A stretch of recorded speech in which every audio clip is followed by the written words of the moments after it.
Kim Thuy, elle avait raison. Tu peux parler d'amour, tu peux parler de tes sentiments si tu maîtrises la langue. Sinon, tu n'as pas les bons mots pour exprimer. Tu sais que tout est ici dans ta tête, mais ça sort pas. Et ça, c'est frustrant. C'est frustrant pour tout le monde, pour nos élèves.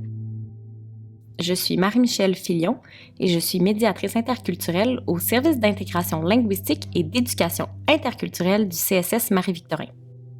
Pendant 3 années scolaires consécutives, mes collègues et moi, on a accompagné plus d'une trentaine d'enseignantes du primaire, du secondaire et de classes de francisation aux adultes du Centre de services scolaires Marie-Victorin dans la réalisation du projet Voix migrante. Le projet Voix migrante, c'est un projet qui consiste à faire vivre aux élèves des ateliers d'expression identitaire plurilingue.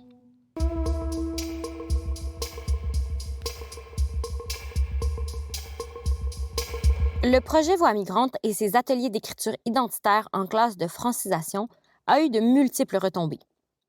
Les enseignantes ont vu les étudiants et étudiantes adultes évoluer de façon impressionnante, tant dans leurs acquisitions de connaissances syntaxiques que dans leur capacité à s'ouvrir émotionnellement et à produire un message en français.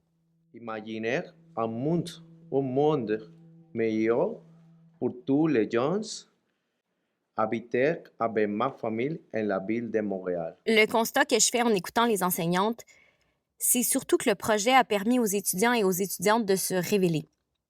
Je dis ça parce que les adultes arrivent souvent en classe de francisation avec un bagage de souvenirs, d'émotions, de questionnements ou de réflexions mûries et abouties, propres à l'âge adulte.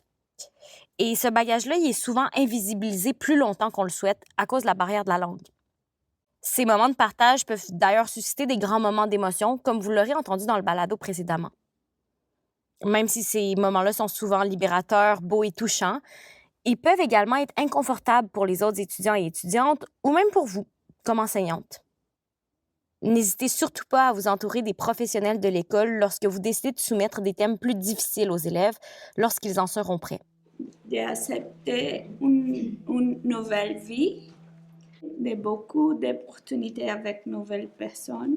Dans ce deuxième et dernier épisode s'adressant aux enseignantes de classe de francisation aux adultes, les 4 enseignantes nous confient comment elles ont réussi à mobiliser les étudiants et étudiantes de leur classe. Elles partagent les stratégies qu'elles ont mises en place pour aider leurs étudiants et étudiantes à s'ouvrir et à écrire, pas à pas. Elles témoignent aussi des petites et des grandes victoires observées dans leur classe qui vous inspireront sûrement, peut-être, à faire vivre le projet à votre tour. Bonne écoute! Les compétences à avoir comme enseignante quand on fait le projet, je pense que c'est important d'être ouverte, d'être prêt à recevoir des émotions qui peuvent nous créer à nous-mêmes un certain inconfort, mais il faut être capable de lâcher prise et malheureusement, on ne peut pas consoler tous nos élèves, mais on peut être là pour les soutenir, c'est surtout ça, et les accompagner là-dedans. Comme Aline a dit, on a notre intervenante sociale qui est là aussi pour faire le pont, si nécessaire, avec d'autres organismes pour soutenir nos élèves dans tout ce qu'ils ont vécu depuis qu'ils sont arrivés et même avant leur arrivée au Canada. Je serais portée à croire que le projet a amené aux élèves un plus grand filet de sécurité, puis aussi ils ont vu qu'on était des personnes de confiance qui pouvaient parce qu'à la limite, ils se mettent à nu devant nous, là, ils nous confient des choses. Le filet de sécurité, c'est autant les organismes, c'est autant Marie-Christine, notre intervenante sociale, c'est autant les enseignants qui peuvent être là pour les aider, mais les collègues entre eux. Donc, parfois, c'est pas parce que un élève vient de l'Afghanistan qui n'a pas nécessairement vécu les mêmes choses qu'un élève qui vient de la Colombie. Parfois, ils ont sensiblement le même parcours, mais ils viennent tous les deux d'un pays différent. Donc, ça a vraiment créé une belle chimie en classe pour les élèves.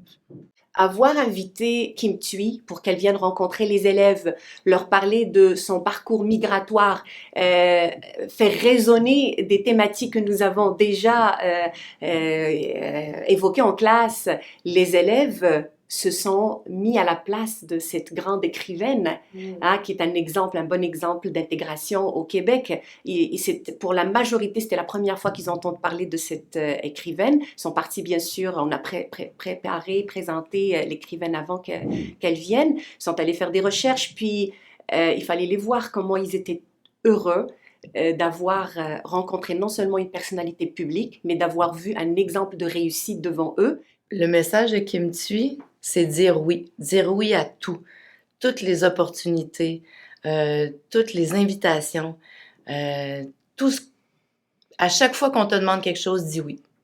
Donc pour les étudiants, ils retiennent ça parce que elle, ça a fonctionné.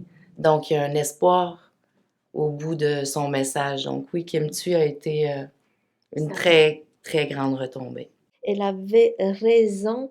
Tu peux parler d'amour, tu peux parler de tes sentiments si tu maîtrises la langue. Sinon, tu n'as pas les bons mots pour exprimer.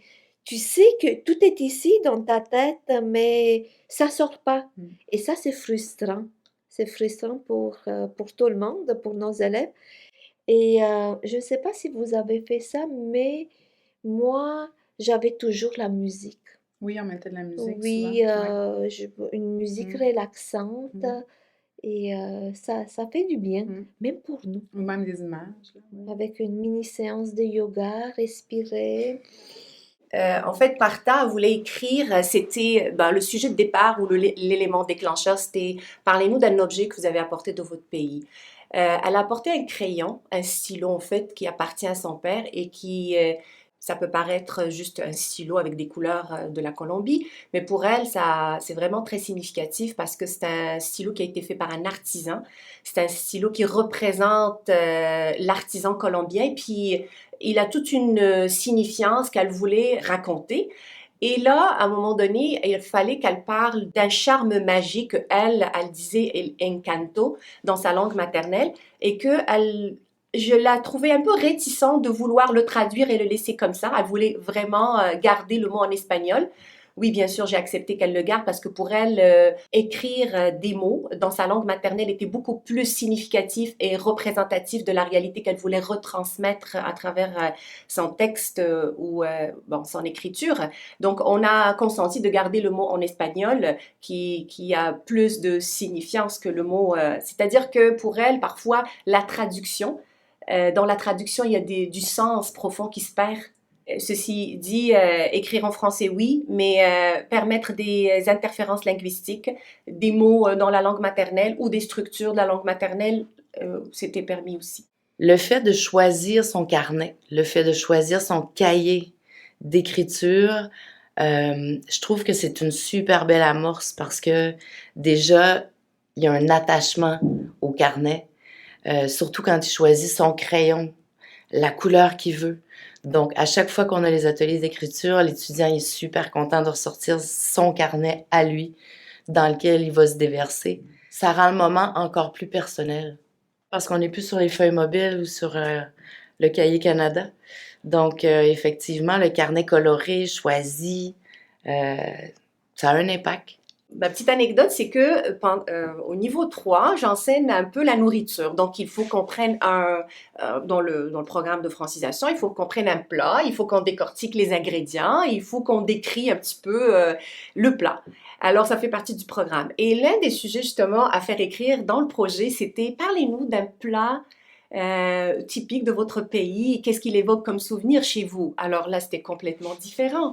C'était quasiment du Marcel Proust à la recherche du temps perdu, et puis là, le goût de la Madeleine qui va ressusciter des souvenirs. C'est non seulement ils ont décrit bien sûr d'une manière, je dirais, scientifique, de la manière avec laquelle on leur a enseigné, mais c'était des souvenirs, qu'est-ce que ce plat a évoqué, la connotation de ce plat, l'amour, c'est le rassemblement familial, et puis c'est parti dans d'autres direction. Alors ça, je ne l'ai pas eu en classe en faisant ma thématique de parler des ingrédients. Donc, c'est un peu la différence entre écrire dans le cadre de ce projet-là et écrire dans le cadre du programme de francisation. Dans quel côté émotif, sentimental? Je ne sais pas d'où elle est partie, de quel texte, seulement du désir de s'exprimer face aux liens qu'elle garde avec son pays. puis elle a transmis ça par le papillon. Oui, j'ai laissé plein de choses derrière, mais comme un papillon, je vole vers des horizons qui ont un lien avec mon lieu d'origine. Donc, c'est vraiment d'aborder ça sans oublier les racines. On leur laisse l'espace pour exprimer justement ce lien-là avec leur pays d'origine et de dire, ben voici ma vie maintenant. Donc, certains vont s'exprimer plus par rapport aux raisons pour lesquelles ils sont ici, d'autres aucunement, mais ça dépend vraiment qu'est-ce qu'ils veulent. Puis ça dépend aussi de la personnalité de chaque personne. Donc, il y en a qui sont très à l'aise d'exprimer tout le... Ben, on a une étudiante à nous expliquer, on en a 3, 4 qui nous ont vraiment décrit tout le chemin parcouru depuis le pays d'origine, traverser toute l'Amérique latine, traverser le Mexique, les États-Unis, pour en arriver ici, à pied, avec les enfants sur le dos. Donc, il y en a qui se sont ouverts sur tout ce cheminement-là. Puis il y en a d'autres, mais c'est ça, se rappeler ça étant trop difficile, ou ils le perçoivent pas de la même façon parce qu'ils n'ont pas vécu le même processus, vont s'exprimer sur d'autres choses. Mais avec le livre, on leur laisse toute la place pour faire ce qu'ils veulent faire. Parce que le livre, depuis le début, quand on en parle, ça vous appartient. C'est votre production personnelle, vous en faites ce que vous voulez. Vous nous écrivez des poèmes en espagnol. Il y en a une, elle a 2 pages de poèmes qui sont très chers à ses yeux, puis dans ses souvenirs. Donc, on a la page en français, puis à côté, on a l'original en espagnol. Donc, ils ont la liberté de produire ce qu'ils veulent. On ne met pas de cadre précis pour la production finale. Si j'avais à donner un conseil à des enseignants qui commencent puis qui se sentent plus ou moins à l'aise avec le concept, ce serait vraiment d'y aller avec des sujets très, très, très légers au départ. Que ce soit l'acrostiche. Juste pour initier l'étudiant à s'exprimer sur lui-même en français. Parce que quand on rentre dans des sujets comme, par exemple, le plat qui me rappelle quelque chose de chez moi puis qui est mon plat le plus important dans ma vie, parfois, il y en a qui vont tout de suite aller dans les motifs. Donc, j'irai avec des sujets un petit peu plus légers, comme parle-moi de ta saison parfaite. Décris-moi la 5e saison pour toi, qui serait l'idéal. Donc, ça leur permet d'aller dans l'imaginaire, mais pas trop dans les motifs pour commencer. Juste leur permettre de s'habituer à écrire en français. Concernant les retombées, beaucoup à l'écrit, hein. Donc la production écrite s'est grandement améliorée, la syntaxe s'est beaucoup améliorée pour les élèves et aussi plus d'imagination lorsqu'ils écrivent. Parfois, ils ont comme le syndrome de la page blanche et là, c'est plus facile de les faire écrire. On dirait qu'ils ont développé une aisance. Ils ont apprivoisé le papier. Ils sont plus confortables dans l'écriture, vraiment. Donc, l'écriture, c'est fait en classe très bien, mais le résultat final au niveau du livre numérique, on a plusieurs étudiants qui ont transformé complètement les textes, mais se sont inspirés de tout ce qu'ils avaient écrit au niveau personnel et ont créé des livres complètement différents qui n'étaient pas les sujets qu'on avait abordés en classe. Par exemple, j'ai une étudiante, elle est mexicaine, donc elle parle du voyage du monarque entre le Canada vers le Mexique et qui revient vers le Canada pour illustrer le lien qu'il y a entre les 2 pays et son lien personnel entre le Canada et le Mexique depuis son immigration. Donc, elle a fait ce lien-là. J'ai un autre étudiant qui a choisi de faire des dessins dans le Book Creator et ça, c'était la première fois qu'on le voyait. C'est pas des images qu'il avait copié-collé. Il avait littéralement dessiné avec le crayon du livre numérique en écrivant juste quelques mots. Son histoire était magnifique. Donc, ils se permettent cette liberté de s'exprimer qu'on n'a pas le temps de faire si on fait juste le programme de francisation. Oui, on a tous peur du syndrome de la page blanche. Au début, la première édition, les élèves, ils ne savaient pas comment s'y prendre. Est-ce que comme une production écrite en classe, encadrée, avec des règles, des structures à respecter, mais du coup, quand on leur a dit que vous êtes libre, Salima leur a dit, vous pouvez même écrire des phrases dans votre langue maternelle, choisissez la production que vous voulez, un poème, des phrases, un acrostiche. À ce moment-là, bien sûr, ils se sont sentis... Puis il n'y avait pas de jugement de notre part, donc on acceptait tout ce tout ce qu'ils nous offraient. Donc, à ce moment-là, bien sûr, on a ressenti plus de liberté. Mais c'est sûr qu'au début, tout le monde, tout prof de francisation, il va se poser la question, est-ce que mes élèves vont être capables de produire une phrase correcte? La première année, on était dans un niveau intermédiaire et on avait l'accompagnement de Salima. Donc, on en a profité pour voir comment Salima interagissait avec les élèves quand il y avait un blocage. Donc, certains élèves arrivaient juste ils avaient le droit d'écrire juste des phrases, des mots. Profiter de ce moment-là pour juste écrire, peu importe ce qu'ils écrivaient. On a rencontré un élève qui était plus récalcitrant et ça a fini qu'il n'a pas écrit cette fois-là. Mais au fil des ateliers, il a fini par se laisser aller, s'ouvrir et de produire un livre super intéressant sur sa vie qui était en Turquie. Donc, on a eu des étudiants aussi qui écrivaient, mais avaient aucunement l'intention de partager l'information. On a respecté tout ça. Donc, je pense que c'est vraiment dans le respect du rythme de l'étudiant qui est avec nous, de le laisser vivre tout ça pour que lui se l'approprie, parce que s'ouvrir comme ça devant plein de gens qu'on connaît plus ou moins, ça peut prendre un temps. Donc, parfois, il y en a qui s'expriment, parfois, il y en a d'autres qui ne s'expriment pas du tout. La fois suivante, il va parler. Puis certains ne liront jamais leur texte à voix haute devant les autres collègues. Puis c'est correct comme ça. C'est vraiment correct. Donc, le syndrome de la page blanche, nous, on les accompagne en disant, ben écoute, écris n'importe quoi. Ou n'écris pas. Fais juste réfléchir. Donc, on les laisse, on leur donne cette liberté-là d'avoir un blanc. Mais la fois suivante, peut-être qu'ils vont écrire 3 pages. Donc, c'est vraiment, là, c'est ce côté-là qui est intéressant. Au début, quand on voit que l'élève bloque, nous, on se sent mal. On se sent comme, ben, comment je vais faire pour le débloquer? Moi, personnellement, en tout cas. Peut-être pas les autres enseignants, mais moi, je me sentais comme, est-ce que je le confronte à quelque chose? Puis, je suis peut-être trop empathique. Mais là, avec la 3e année, où je suis encore avec des niveaux intermédiaires, je me donne le droit de les laisser ne rien écrire. Parce qu'aujourd'hui, ça sort pas. Donc, je le laisse, cette liberté du syndrome de la page blanche. Au début, on était buté à des phrases vraiment très complexes qui étaient traduites peut-être de l'espagnol au français.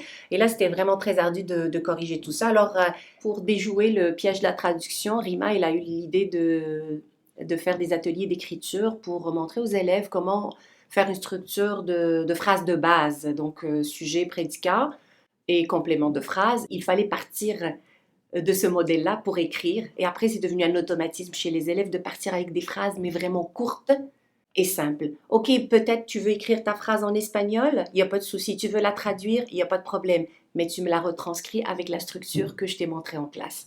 Puis là, c'était plus fluide, plus compréhensible et plus facile pour nous à corriger tout ça.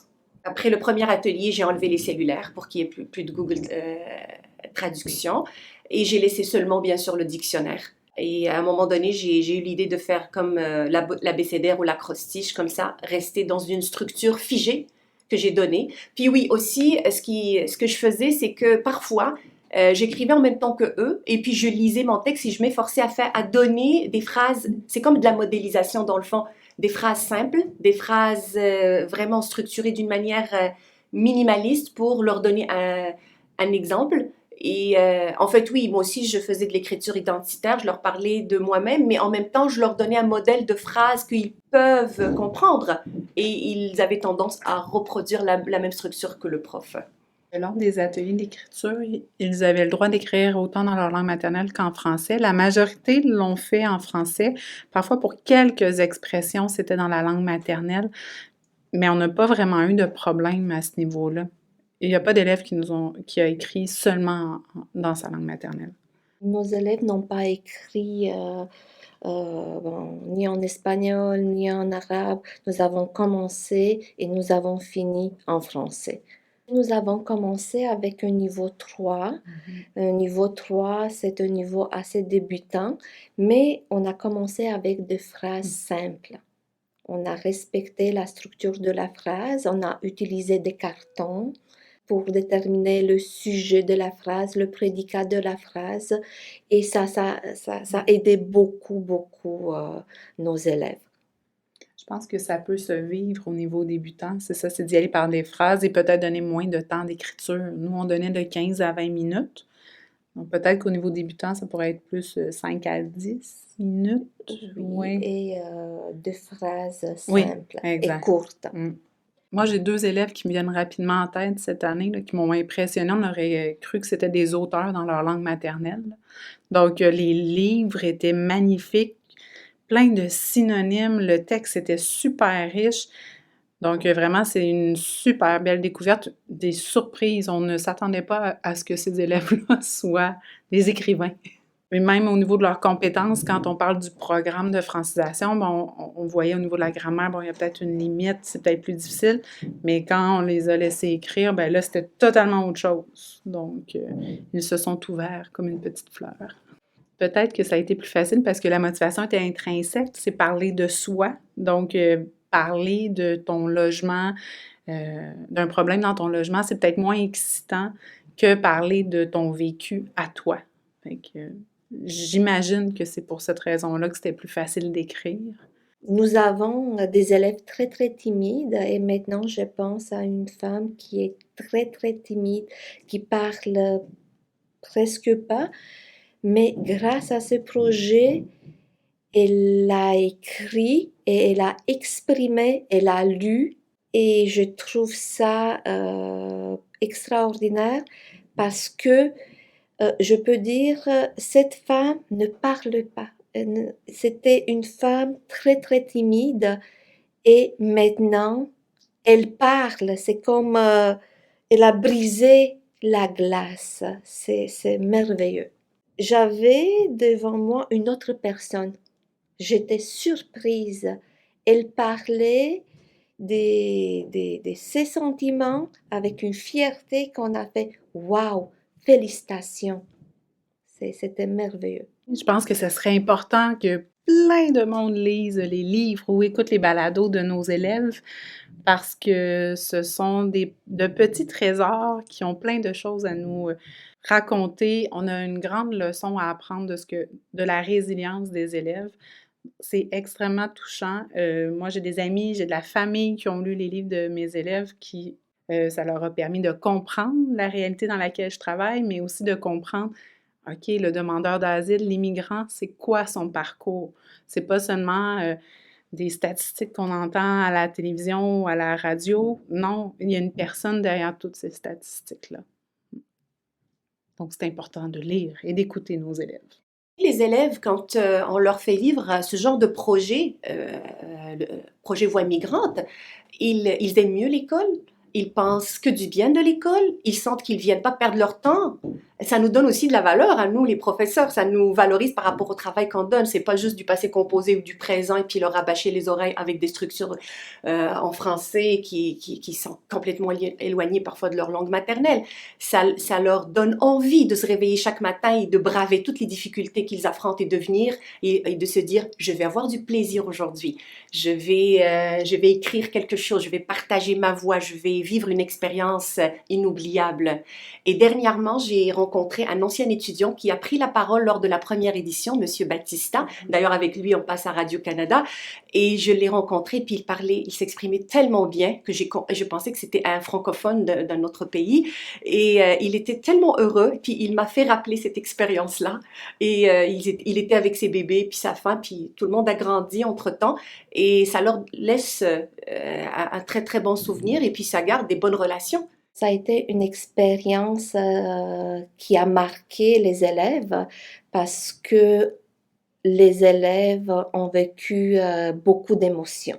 À travers de ce projet, ils ont exprimé leurs émotions et on a vu même des larmes. C'est très touchant. Nos élèves On investit beaucoup de temps, beaucoup d'énergie et le résultat final peut-être n'est pas parfait, mais les élèves sont fiers, sont très très fiers et je pense que l'exposition est déjà ouverte.